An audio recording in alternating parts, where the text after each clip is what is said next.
नमस्कार मित्रांनो, कसे आहात तुम्ही? मजेत ना? आजच्या व्हिडिओमध्ये तुमच्या सर्वांचं स्वागत आहे. आजचा टॉपिक खूप महत्त्वाचा आहे मित्रांनो, आणि आजच्या टॉपिकचं सजेशन आपल्याला इस्रायल या देशामधून आपल्या सबस्क्रायबर आहेत. त्यांचं नाव आहे हेलन पिंगळे. हेलन पिंगळे यांनी हा आजचा टॉपिक आपल्याला दिलेला आहे. त्यांनी विचारलं होतं की तुम्ही इमिग्रेशनवरती व्हिडिओ बनवा दादा. कॅनेडियन इमिग्रेशन म्हणजे कॅनडामध्ये ज्या लोकांना काही वर्षासाठी राहायला वगैरे यायचंय, किंवा इथलं जे PR कार्ड आहे, किंवा तुम्ही त्यांना ग्रीन कार्ड बनवू शकता, ते ग्रीन कार्ड कसं मिळवायचं आणि ते घेतल्याच्या नंतर त्याचे काय फायदे असतात त्याच्याविषयी एक व्हिडिओ बनवा म्हणून. तर मी हा व्हिडिओ त्यांच्या रिक्वेस्टवरनं बनवत आहे. अतिशय महत्त्वाचा टॉपिक आहे मित्रांनो. ज्या लोकांना कॅनडामध्ये यायचंय किंवा जे ट्राय करत आहेत एक दोन वर्षामध्ये वगैरे, किंवा इन फ्युचर त्यांना त्यांची मुलं वगैरे कोणी पाठवायची आहेत, तर अशा लोकांसाठी हा टॉपिक खूप महत्त्वाचा ठरणार आहे. कारण या टॉपिकमध्ये मी माझे अनुभव आणि कॅनेडियन इमिग्रेशन विषयी मला जे काही माहिती वगैरे आहे मी तुमच्याशी शेअर करणार आहे. गव्हर्नमेंटचे रूल्स चेंज होत असतात मित्रांनो. दरवर्षी काही ना काही गव्हर्नमेंट रूल्स आणतं. ज्यावेळेस मी कॅनडामध्ये आलो 2008 मध्ये, त्यावेळेस इमिग्रेशन खूप सोपं होतं आणि इमिग्रेशनचे रूल्स वगैरे खूप सोपे होते. इझिली PR कार्ड भेटायचं. पण आता जसं जसं कॉम्पिटिशन वाढत चाललेलं आहे, कॉम्पिटिशननुसार स्पर्धा वाढल्यामुळे गव्हर्नमेंटचे रूल्स बदलले, त्यांचं सिलेक्शन क्रायटेरिया वगैरे सगळं काही बदललेलं आहे. त्याच्यामुळे त्याच्यामध्ये चेंजेस होत असतात. जर माझ्याकडनं एखादा पॉईंट कमी जास्त झाला तर तो कदाचित काही रूल्स अपडेट वगैरे झाले असतील, त्याच्यानुसार होऊ शकतं. तर मित्रांनो, ज्यांना कॅनडामध्ये काही वर्षासाठी राहायला यायचंय, किंवा ज्या लोकांना तिथे परमनंट राहायचं, येऊन काही वर्ष इथे राहायचे, किंवा त्यांच्या आयुष्यातला बराचसा टाइम इथे राहायचंय, तर त्याच्यासाठी इथलं इमिग्रेशन करणं खूप गरजेचं आहे. तर त्याला इकडे कॅनडामध्ये येण्यासाठी सगळ्यात महत्वाचं म्हणजे तुम्हाला जॉब ऑफर पाहिजे, की तुम्हाला या देशामध्ये कोणीतरी नोकरी दिली पाहिजे. नुसतं जर तुम्ही इंडियातनं कुठनं ऍप्लिकेशन टाकलं की मला कॅनडाला जायचंय वगैरे, तर त्यावेळेस काय होतं, कदाचित तुमचं ऍप्लिकेशन सिलेक्शन होईल, त्याला वेळ लागेल वगैरे, पण आल्याच्या नंतर मग तुम्हाला पुन्हा तो सगळा स्ट्रगल होईल की आपण जॉब कुठे शोधायचा, काय करायचं, एम्प्लॉयमेंट कसं करायचं. तर त्याच्याऐवजी जर तुम्हाला इंडियामधनच जॉब ऑफर असेल एखाद्या कंपनीनी, किंवा कोणी जर तुम्हाला इकडे जॉब दिला असेल, तर त्यावेळेस कॅनडा इमिग्रेशन खूप सोपं होतं मित्रांनो. माझ्या वेळेस हे तसंच झालं होतं. मला ऑलरेडी इथे कॅनडामध्ये 2 वर्षाची म्हणजे ऑफर आली होती, आणि त्या 2 वर्षाच्या ऑफरच्या बेसिसवर माझं जे पुढचं लाईफ इथलं आहे ते मला खूप सोपं गेलं. तर याची पहिली स्टेप म्हणजे, जर आपल्याला कोणी जॉब दिला असेल, एखाद्या कंपनीने आपल्याला नोकरी दिली असेल, तर त्यावेळेस इथली सिच्युएशन खूप सोपी होते. आणि पुढच्या जे स्टेप्स आहेत, जसं की तुम्हाला PR कार्ड घ्यायचंय, इकडे कॅनडामध्ये त्याला परमनंट रेसिडेन्स कार्ड म्हणतात. एक छोटंसं कार्ड असतं आपल्या बँकेचं, जसं डेबिट कार्ड वगैरे असतं त्यासारखं एक डेबिट कार्ड असतं. आणि हे कार्ड जे आहे ते परमनंट रेसिडेंट कार्ड, ते एकदा तुम्हाला भेटलं की मग तुमचे पुढचे मार्ग खूप सोपे होतात. त्याच्या आधारावरती तुम्ही बऱ्याचशा गोष्टी अचीव्ह करू शकता. जर जॉब ऑफर असेल आणि तुम्हाला जर कोणी सिक्युअर जॉब देत असेल, 1-2 वर्षासाठी, 3 वर्षासाठी, 4 वर्ष, 5 वर्ष, जे काही पिरियड असेल ते असेल, त्या पिरियडसाठी जर तुम्हाला एखादी कंपनी इकडे जॉब वगैरे देत असेल, तर त्या सिच्युएशन मध्ये तुमचं इमिग्रेशन कॅनडामध्ये होणं खूप सोपं असतं. कारण ऑलरेडी तुम्हाला कोणीतरी सपोर्ट करणार आहे. तुमची केस सपोर्ट करण्यासाठी एक कंपनी आहे, आणि त्या कंपनीच्या आधारावर, त्या कंपनीचं जे रेप्युटेशन आहे, जे काही आहे, त्या रेप्युटेशनवरती मग गव्हर्नमेंट काय करतं की ओके, तुम्हाला इथे कॅनडामध्ये राहायला काही अडचण नाही, तुम्हाला इथे जॉब ऑफर आहे, सगळं काही आहे, मग तुम्ही इकडे येऊ शकता. आणि या अशा सिच्युएशन मध्ये मग तुमचं इमिग्रेशन खूप सोपं होतं. तर हे जे PR कार्ड आहे, परमनंट रेसिडेन्स कार्ड, याला कॅनडामध्ये PR कार्ड म्हणतात. तर हे PR कार्ड मिळवण्यासाठी त्याचे स्टेप्स सांगतो तुम्हाला, ते कसं मिळवायचं. जेव्हा तुम्ही बाहेर देशातनं कॅनडामध्ये येता, त्या पिरियडमध्ये काय असतं की तुम्हाला PR ला अप्लाय करण्याच्या अगोदर तुम्हाला इथे 2-3 वर्षाचा काळ काढावा लागतो. आणि 2-3 वर्ष तुम्ही इथे राहिल्याच्या नंतर तुम्ही PR ला अप्लाय करू शकता. तर PR ला अप्लाय केल्याच्या नंतर गव्हर्नमेंट काय करतं, तुमचं ऍप्लिकेशन पाहतं. आणि या ऍप्लिकेशनच्या वेळेस ते काय करतात की पाहतात तुम्हाला, मी जसं सांगितल्याप्रमाणे, तुम्हाला इथे जॉब सपोर्ट आहे का, आणि तो किती लॉंग वगैरे आहे ते पाहतात. आणि जर तुम्हाला ज्या कंपनीने नोकरी दिली, ज्या माणसाने तुम्हाला नोकरी दिली, तो माणसाने जर त्याचं एक लेटर लागतं, आणि त्या लेटरमध्ये तो लिहून देतो किंवा ह्या व्यक्तीला माझ्याकडे जॉब सिक्युरिटी आहे, आणि हा व्यक्ती माझ्यासाठी चांगला आहे, आणि याच्यासाठी मी येत्या 4-5 वर्षासाठी मी जॉब सिक्युरिटी देत आहे, अशा प्रकारचं लेटर जर त्या व्यक्तीने तुम्हाला दिलं, तर मग तुमचं जे ऍप्लिकेशन आहे ते खूप स्ट्रॉंग होतं. आणि मग काय करतं गव्हर्नमेंट, तुमचं ऍप्लिकेशन अप्रूव्हल वगैरे झालं की मग तुम्हाला ग्रीन कार्ड भेटायचा मार्ग सोपा होतो. हे जे PR कार्ड आहे मित्रांनो, ह्या PR कार्डला मिळवण्यासाठी तुम्ही कुठल्या ठिकाणावरनं किंवा जगाच्या कुठल्या कोपऱ्यावरनं, कुठल्या स्टेटमधनं, कुठल्या कंट्रीमधनं ऍप्लिकेशन टाकलेलं आहे त्याच्यावरती पण खूप डिपेंड असतं. जर हे PR कार्डचं ऍप्लिकेशन तुम्ही विदिन कंट्री टाकलं, म्हणजे जसं तुम्ही ते कॅनडामध्ये अगोदर इमिग्रेशनवरती आलात विजावरती, आणि हे PR कार्डचं ऍप्लिकेशन जर तुम्ही इथनंच याच कंट्रीमधनं जर केलं तर त्यावेळेस तुमचं जे प्रोसेस आहे PR कार्ड अप्रुव्हलचा वगैरे, तो प्रोसेस खूप फास्ट आहे. कारण मला वाटतं एक 8 महिने ते 12 महिन्याच्या आत तुमचं अप्रुव्हल येऊ शकतं. पण हेच ऍप्लिकेशन जर तुम्ही बाहेर देशातनं केलं, समजा वेगवेगळ्या कंट्रीमधनं केलं, इंडियातनं केलं, श्रीलंका, पाकिस्तान अशा कंट्रीमधनं इकडनं तिकडनं केलं तर त्याच्यामध्ये खूप डिफरन्स असतो. इंडियामधनं कदाचित तुम्हाला 2 वर्ष 3 वर्ष लागू शकतात, कारण नंबर ऑफ ऍप्लिकेशन्स वगैरे खूप जास्त असतात. पाकिस्तान, श्रीलंका, बांगलादेश अशा देशामधनं केलं तर मला वाटतं कमीत कमी 8 वर्ष 10 वर्ष असं पण लागू शकतं. तर आपण ऍप्लिकेशन कुठल्या रिजन मधनं टाकतो हे गव्हर्नमेंट खूप केअरफुली बघतं, आणि त्याच्यावरती तुमचं इथे जॉब कन्फर्मेशन कसं आहे, तुमची स्टॅबिलिटी आहे का तुम्ही फक्त एखाद्या वर्षासाठी आलेले आहात हे पण पाहतं. जर तुम्ही टेम्पररी आलेले आहात, तुम्हाला जॉब वगैरे जास्त लॉंग टर्म वगैरे नाहीये, तर मग अशा सिच्युएशन मध्ये तुमचं ऍप्लिकेशनचं जे अप्रुव्हल आहे ते यायला कदाचित थोडा जास्त वेळ लागू शकतो किंवा काही असं अडचणी येऊ शकतात. आणि दुसरं म्हणजे मित्रांनो, तुम्ही जेव्हा PR कार्डला अप्लाय करता, ग्रीन कार्डला तुम्ही जेव्हा ऍप्लिकेशन टाकता की या देशात तुम्हाला बरेच वर्ष राहायचं म्हणून, तर त्यावेळेस काय होतं, गव्हर्नमेंट तुमचं स्किल कॅटेगरी बघतं. स्किल कॅटेगरी म्हणजे कसं की तुम्ही कुठल्या प्रकारचा जॉब करता, तुम्ही ज्या प्रकारचा जॉब करता त्या जॉबचं इथे कॅनडामध्ये किती रिक्वायरमेंट आहे, त्याला किती डिमांड आहे, या सगळ्या गोष्टीचं गव्हर्नमेंट चेक करतं. त्याच्यामुळे तुमचं स्किल लेवल, तुमचं स्किल कॅटेगरी याला पण खूप महत्व आहे, कारण त्याच्यावरती पॉइंट्स असतात आणि त्या पॉइंट्स जितके तुम्हाला चांगले भेटतील त्याच्यानुसार तुमचं ऍप्लिकेशन पॉझिटिव्ह असतं आणि चान्सेस जास्त असतात. तर मित्रांनो, ही झाली ग्रीन कार्ड घेण्याची माहिती की तुम्ही ग्रीन कार्डला कसं अप्लाय करायचं, कुठून ऍप्लिकेशन केल्यावरती किती टाइम लागू शकतो, कॅनडामध्ये आल्याच्या नंतर तुम्ही ग्रीन कार्डला किती वर्षानंतर अप्लाय करायचं, तर याच्याविषयी तुम्हाला मी बेसिक माहिती दिली. तर ग्रीन कार्ड अशा पद्धतीने तुम्ही मिळवू शकता. त्याच्यासाठी तुम्हाला अगोदर जॉब असावा लागतो आणि तो सिक्युअर जॉब पाहिजे. चांगला जॉब असेल, तुमच्या कंपनीने तुम्हाला गॅरंटी दिली असेल जॉबची वगैरे, तर त्यावेळेस तुमचं ऍप्लिकेशन स्ट्रॉंग होतं आणि तुम्हाला ग्रीन कार्ड भेटण्याची, जे PR कार्ड आहे ते भेटण्याची शक्यता खूप जास्त असते. आता दुसरं म्हणजे महत्वाचं मित्रांनो, जेव्हा तुम्ही हा सगळा स्ट्रगल करून PR कार्ड वगैरे मिळतं तुम्हाला, जे तुम्ही मिळवता, त्यानंतर या PR कार्डचे बेनिफिट्स काय आहेत, की तुम्हाला हे PR कार्ड भेटल्यानंतर त्याचे काय काय तुमच्या लाईफमध्ये फायदे होऊ शकतात, तुमच्या जीवनामध्ये त्याचा काय परिणाम होतात, याच्याविषयी तुम्हाला माहिती देतो. तर जेव्हा तुम्ही कॅनडा कार्ड घेता, तर हे PR कार्ड घेतल्याच्या नंतर मित्रांनो तुम्हाला खूप साऱ्या सुविधा भेटतात. ज्या सुविधा एखाद्या नागरिकाला इथे कॅनडामध्ये भेटतात त्या सर्व प्रकारच्या सुविधा तुम्हाला भेटतात. केवळ आणि केवळ तुम्ही एक गोष्ट करू शकत नाही, आणि ती म्हणजे तुम्हाला मतदान करता येत नाही, कारण तुम्ही या देशाचे नागरिक नाहीत. केवळ फक्त तुम्ही या देशाचे परमनंट रेसिडेन्स आहात, आणि परमनंट रेसिडेन्स या अधिकाराने तुम्हाला सगळे काही अधिकार आहेत. तुम्ही कॅनडाच्या प्रत्येक जे रूल्स आहेत त्याच्यामध्ये तुम्ही बसता. तुम्हाला इथलं हेल्थ केअर भेटेल, म्हणजे इथे काय असतं ते हेल्थ कार्ड वगैरे भेटतं. ते हेल्थ कार्ड भेटले की तुम्हाला जे हॉस्पिटलचा खर्च आहे, तुमचं जे डॉक्टर वगैरे असे बेसिक खर्च जे काय आहेत ते सगळे तुम्हाला फ्री होतात. त्याच्यानंतर तुम्हाला इथे एज्युकेशन भेटतं, एज्युकेशनच्या सुविधा भेटतात.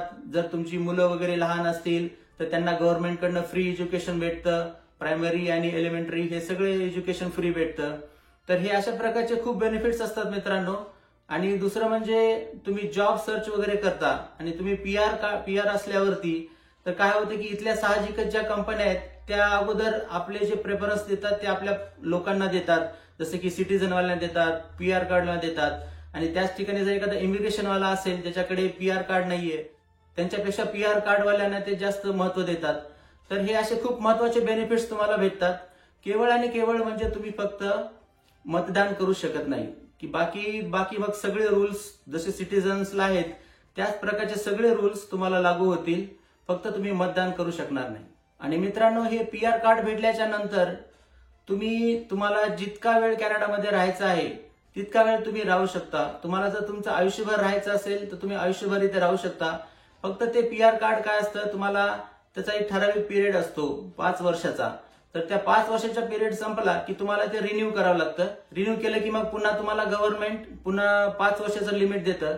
तर अशा प्रकारे तुम्ही दर 5 वर्षाला ते पीआर कार्ड रिन्यू करू शकता आणि त्याच्या आधारावरती तुम्ही कॅनडामध्ये राहू शकता. तुम्ही कॅनडामध्ये कुठली प्रॉपर्टी घेऊ शकता.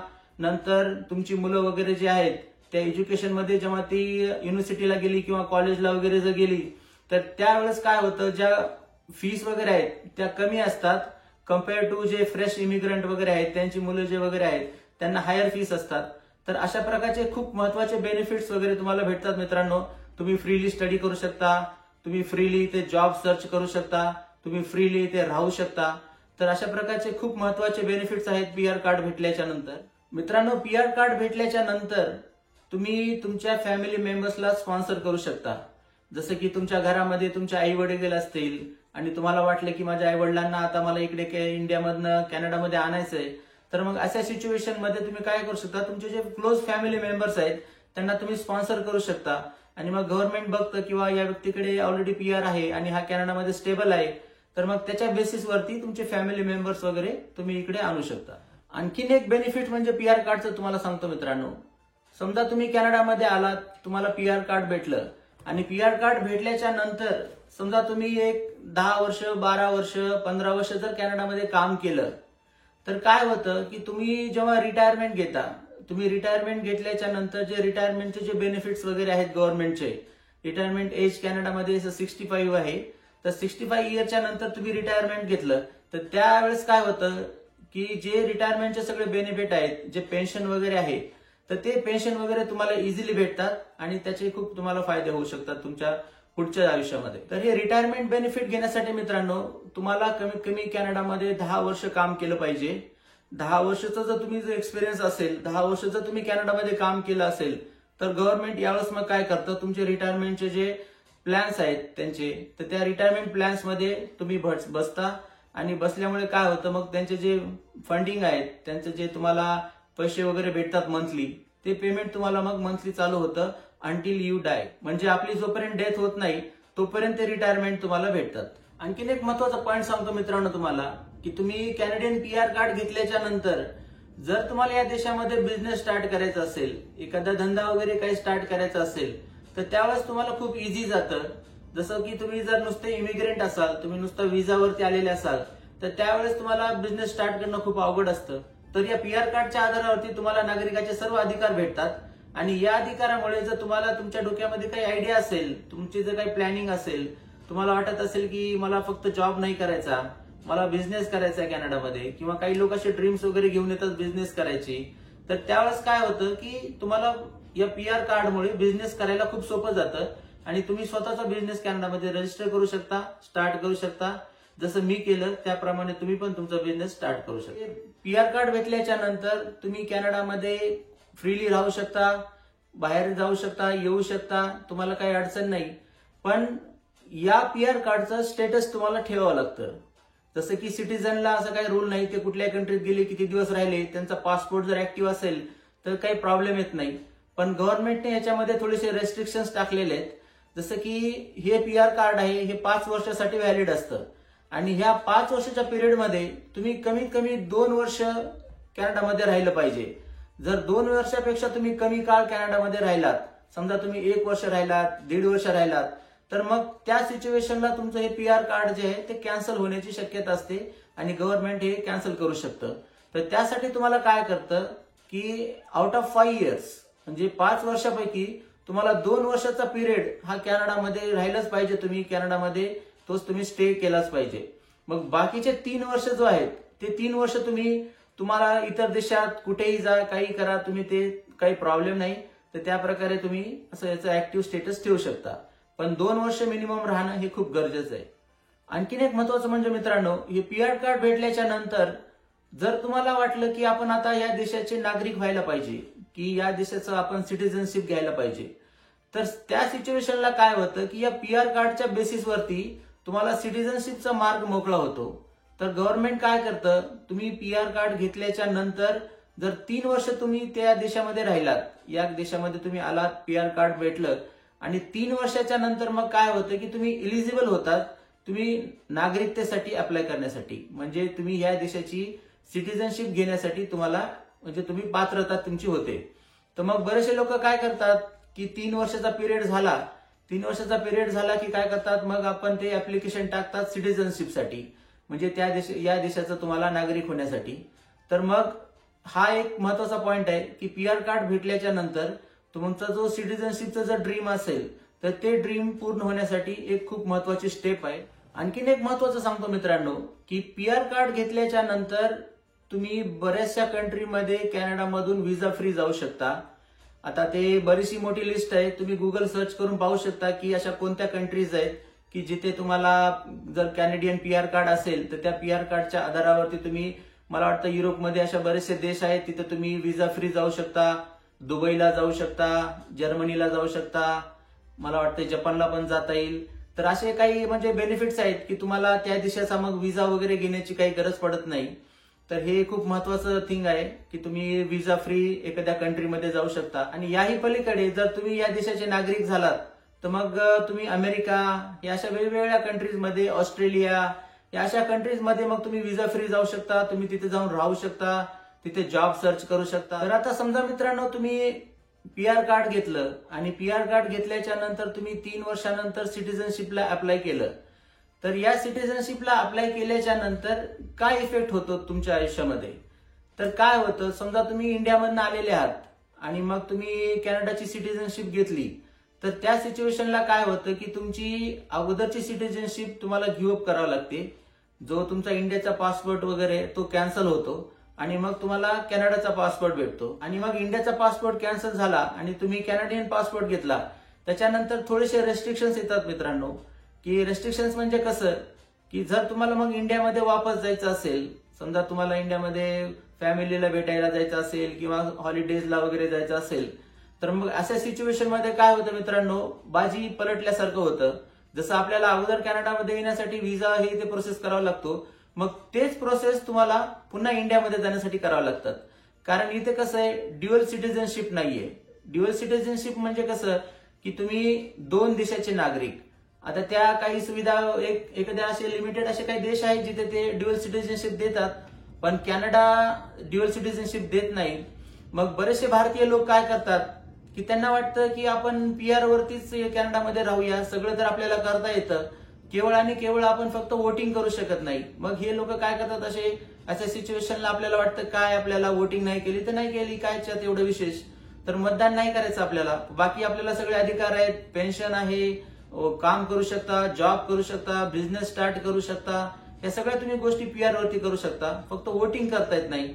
मग लोक काय करतात, मग सिटिझन घ्यायची का नाही घ्यायची त्याच्यामध्ये थोडंसं त्यांना कन्फ्युजन होतं. दुसरी अडचण म्हणजे मित्रांनो की जर आपल्याला इंडियात जायचं असेल सिटिझनशिप घेतल्याच्या नंतर, मग हा व्हिसा प्रोसेस, हे प्रोसेस, ते प्रोसेस, हे सगळ्या गोष्टी कराव्या लागतात. आणि सगळ्यात महत्वाचं, आपली मुलं बाळं जी आहेत त्यांना इंडियात जाण्यासाठी मग वेगळे प्रोसेस आहे. त्यांना ते ओसीआय कार्ड घ्यावं लागतं. ओसीआय म्हणजे गव्हर्नमेंटने आपल्या इंडियाच्या काय केलेलं आहे, असं आहे की जे भारतीय लोक बाहेर देशामध्ये गेले त्यांच्या मुलांना भारतामध्ये फ्रीली येण्यासाठी वगैरे त्यांनी असं ओसीआय कार्ड बनवलेलं आहे की तुम्ही ते ओसीआय कार्ड अप्लाय करायचं आणि ते आपल्या आई वडिलांच्या बेसिसवरती ते मुलांना भेटतं. आणि मग ते ओसीआय कार्डच्या आधारावरती मुलं इंडियामध्ये जाऊ शकतात, तिथे एज्युकेशन वगैरे घेऊ शकतात. तर अशा काही वेगळ्या अडचणी येतात मित्रांनो. त्याच्यामुळे एक अशी कम्युनिटी आहे, म्हणजे असे काही पर्सेंटेज कॅनडामध्ये लोक आहेत जे पीआर कार्डवरतीच राहायला प्रेफरन्स देतात. त्यांना वाटतं की आपण पीआर कार्डवरतीच राहूया, कारण कॅनडामध्ये काही वर्षानंतर मग हळूहळू आपलं मन चेंज व्हायला लागतं आणि मग त्यांना वाटतं की अरे यार, आपण आता 10 वर्ष काढली, 15 वर्ष काढली, आता इथे काही मजा राहिलेलं नाही, मग आपण आपल्या मायदेशामध्ये आपल्या मातृभूमीलाच आपण गेलेलं बरं. मग अशा सिच्युएशनला लोक ह्या गोष्टींचा विचार करून ते काय म्हणतात की बाबा आपण मग पीआर वरतीच राहूया, बाकी आपल्याला सगळे बेनिफिट्स आहेत, नंतर मग आपल्याला जेव्हा वाटलं तेव्हा आपण इंडियामध्ये जाऊया. तर असे काही लोक असतात मित्रांनो जे फक्त पीआर कार्डवरतीच राहतात. आणि असे पण काही लोक आहेत की ज्यांचं एम सिटिझनशिप घेण्याचं असतं की ते पीआर भेटल्याच्या नंतर 3 वर्षानंतर लगेच सिटिझनशिपला अप्लाय करतात आणि मग 1 वर्ष, एखाद्या वर्षामध्ये वगैरे त्यांना सिटिझनशिप भेटून जाते. पण याचा लॉस म्हणजे तुम्हाला सांगितल्याप्रमाणे की आपलं अगोदरचं पासपोर्ट, आपल्या अगोदरची देशाची नॅशनॅलिटी आहे ती जाते. आणि मग त्या देशात आपल्याला जर पुन्हा वापस जायचं असेल तर मग आपल्याला विजा वगैरे हे सगळे प्रोसेस करावं लागतं. तर मित्रांनो, या व्हिडिओमध्ये मी तुम्हाला कॅनेडियन इमिग्रेशन विषयी जी काय बेसिक माहिती आहे, कॅनेडियन PR कार्ड कसं मिळवायचं, कॅनेडियन PR कार्ड मिळाल्याच्या नंतर तुम्हाला त्याचे काय बेनिफिट्स असतात, काय त्याचं नुकसान वगैरे असतं आणि त्याच्या आधारावरती तुम्ही काय काय करू शकता, कॅनडामध्ये तुम्ही राहिल्यानंतर तुम्हाला त्याचे काय काय फायदे वगैरे होतात, या सगळ्या बेसिक गोष्टी मी तुम्हाला सांगितल्या. आता इमिग्रेशन याच्याविषयी मला जास्त डिटेल माहिती नाहीये, पण माझ्या अनुभवामधनं मी जे काही पॉइंट्स मला माहित होते ते सगळे पॉइंट्स मी कव्हर केलेले आहेत. जर एखादा कुठला पॉइंट राहिला असेल तर तुम्ही गुगल सर्च वगैरे करून पाहू शकता. आणि काय असतं की गव्हर्नमेंटचे रूल्स हे नेहमी नेहमी चेंज होत असतात. दर 6 महिन्याला 1 वर्षाला त्यांचे नवीन नवीन रूल्स येतात, नवीन क्रायटेरिया वगैरे असतात. तर ते आता रिसेंटली मला एवढं अपडेट नाहीये माझ्याकडे, पण मला जेवढी माहिती होती, जे काही मला सगळं नॉलेज होतं आणि जो काही माझा अनुभव आहे तो मी सगळा सांगितला. तो PR कार्ड भेटल्यावर आपल्याला काय काय होतं त्याच्यामधनं, तो PR कार्ड आपण घ्यायचं का नाही, ते घेतल्याच्या नंतर किती वर्ष त्याचा फायदा असतो, त्याला रिन्यू कसं करायचं, तर ही सगळी माहिती मी तुम्हाला दिली. तर मित्रांनो, आशा करतो की हा व्हिडिओ तुम्हाला आवडला असेल. जर आवडला तर जास्तीत जास्त शेअर करा. ज्या लोकांना याच्यात दिलेली माहिती महत्वाची आहे किंवा जे कॅनडामध्ये प्लॅनिंग करत आहेत येण्यासाठी वगैरे, त्यांना कदाचित त्याच्यामधनं काही टिप्स वगैरे भेटतील. तर चला मग पुन्हा भेटूया पुढच्या व्हिडिओमध्ये. आणि अशाच नवीन नवीन टॉपिक, तुमचे काही सजेशन वगैरे असतील ते पण मला नक्की सांगा. कारण तुम्ही जर आयडिया दिल्या, तुम्ही जर कॉमेंट वगैरे दिले, काही टॉपिक्स वगैरे दिले, तर त्याच्यावरती मी नक्की काम करेल आणि त्यानुसार तुम्हाला काही मला माहिती वगैरे आहे ती मी तुम्हाला प्रामाणिकपणे सांगत राहील. चला तर मग पुन्हा भेटूया पुढच्या व्हिडिओमध्ये. काळजी घ्या, मजेत राहा. Bye bye.